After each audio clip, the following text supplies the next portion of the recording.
The fourth town meeting. That night, the wind cleaned the smoke from the air, and in the morning, the sky was a brilliant blue, and the air felt tingly.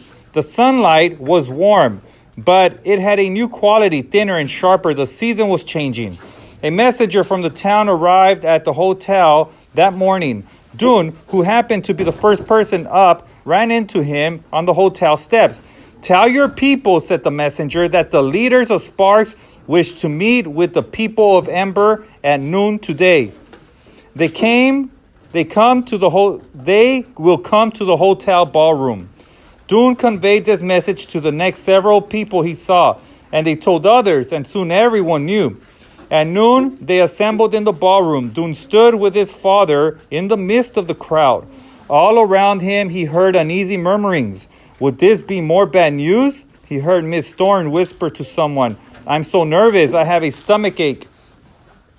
He was nervous too. His hands were damp. At a few minutes after 12, Mary Waters and Wilmer Dent came into the ballroom. With them were 4 men carrying a stretcher on which Dune saw a blanket-draped figure. The stiff gray beard jutting up from the chin told him it was Ben Barlow. Dr. Hester walked beside him, and with her were Miss Myrtle, Lena, and Poppy.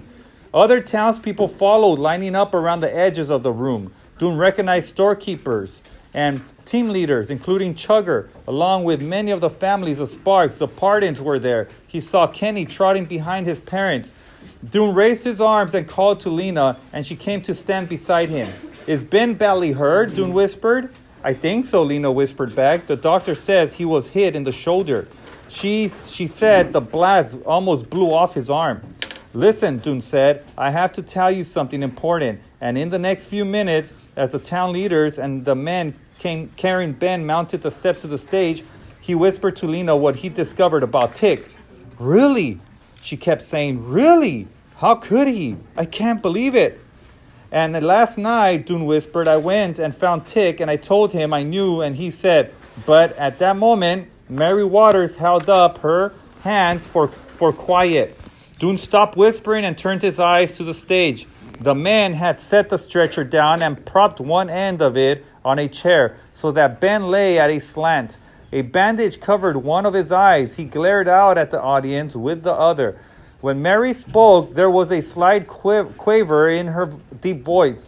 "We are here to talk of serious matters," she said. "Ben was badly injured yesterday, but he has insisted on coming. We all wish to speak with you face to face." She paused.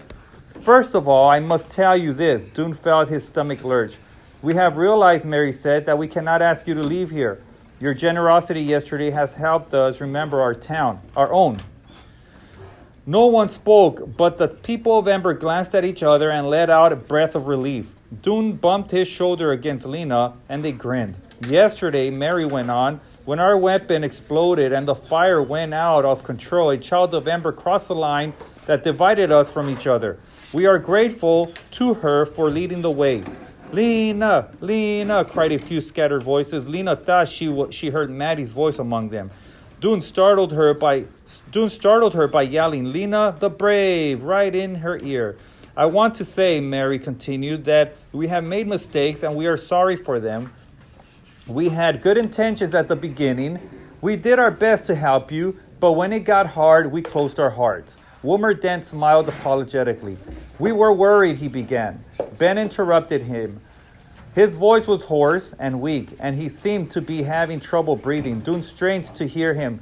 "We were justifiably concerned," he croaked, "about critical food shortages, attempting to ensure the safety of our people." He made a kind of wheezing, gasping sound. "Understandably," he added. Wilmer shrugged his shoulders, still smiling nervously. "It was just that we were afraid," said Mary. "We were afraid. Let us say it right out. We were afraid that you would ruin everything for us. We were almost on the edge of prosperity. We feared that you would push us back into deprivation." There was a silence then in which no one knew what to say. "So we tried to get rid of the problem instead of solving it," Mary went on. "Fortunately, both our plan and yours were toward it." She stepped forward and gazed out at the crowd. Her eyes met Dune and held them for a second. Just last night, she said, I learned two things that have changed my picture of what has happened here. The first is this. We still don't know who wrote the muddy words on the plaza. We may never know, but the other attacks on the people of Ember, the ugly writing on the walls of the Pioneer, and the poison oak on the doorstep were not carried out by Sparks villagers at all. The Emberites turned to each other with puzzled looks and murmured confusedly. But who would, what does she mean? It was young Dune Harrow who explained it to me, said Mary. I like him to explain it to all, if he will. She nodded to Dune and gestured upward with her hand. So Dune stood up. He told the assembly people the same thing she told Mary that the night before when he came to her house late in the evening. It can't be true, someone cried out. Dune thought it was Allie Bright, but who had been Tick's right-hand man. It is true, Dune said. Tick told me himself last night. He said it was just good strategy. He said he knew there was going to be war, and he needed to raise a strong army. When people are attacked, he said, they get mad and angry. People are the best warriors. Angry people are the best warriors. So he decided to make people angry. He told me he got a good idea for how to do it when he saw those muddy words in the plaza. At that, a roar swelled up and filled the ballroom. People shouted, where is he? And twisted around to look for Tick. A few of them began barging through the audience, trying to find him.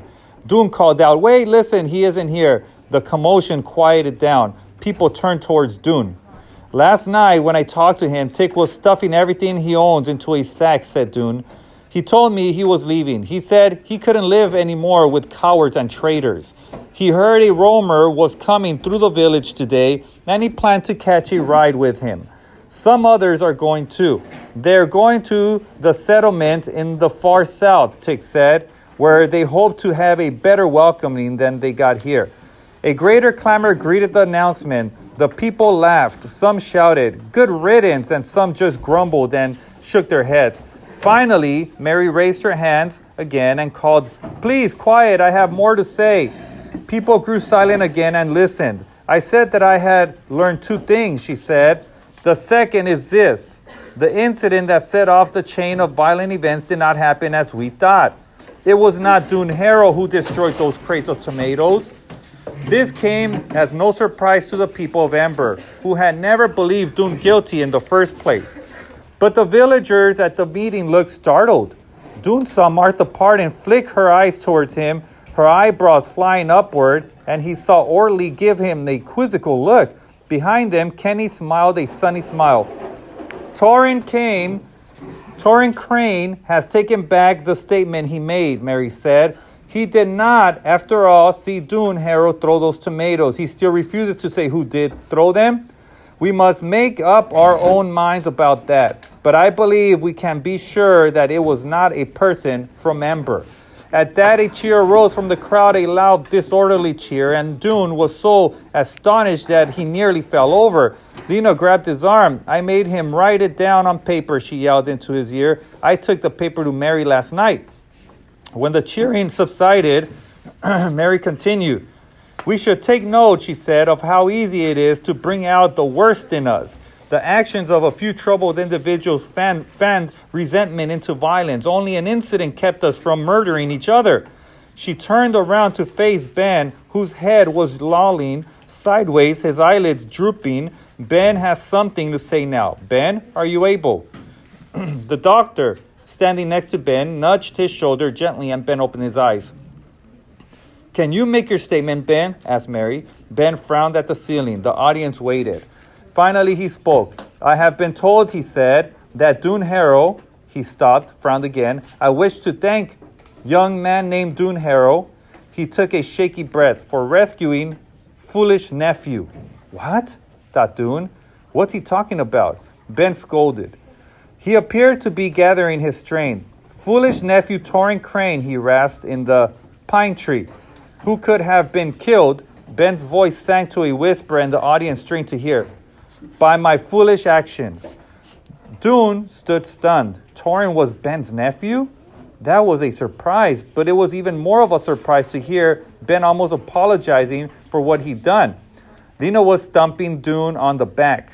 Someone behind him cried out, 3 cheers for Dune, and 3 cheers rang out in the ballroom. Dune just stood there with what he thought was probably a silly smile on his face. Then Mary stepped forward and called for quiet again. Her voice grew steady and businesslike. Now, she said, we must look to our future. You will not get everything you want, neither will we. All of us will suffer, perhaps even be in danger. There will be more mouths to feed, but more hands to do the work too. And though we may have a shortage of food, we have no shortage of work. She paused. She smiled a little. Her eyes passed over the people in the room, and Dune felt her gaze almost like a reassuring touch. The main thing, she said, is this. We will refuse to be each other's enemies. We will renounce violence, which is so easy to start, but so hard to control. We will build a place where we can all live in peace. If we hold to that, everything is possible. Someone clapped. Dune turned around and saw his father clapping with his hands held high in the air. There is much to be worked out, Mary said. It won't be easy, but we'll talk about it together. She paused for a second and change came over her face, the beginning of a smile. One more thing, she said. We will no longer speak of the people of Sparks and the people of Amber. From now on, we are all the people of Sparks. A rustle swept through the crowd. Both Dune and Lena felt a pang of sorrow. To call themselves people of Sparks meant leaving behind the last trace of their old home, its name. The villagers, too, felt a pang. For them, it was a pang of fear. These were their people now. Could they really live peacefully together?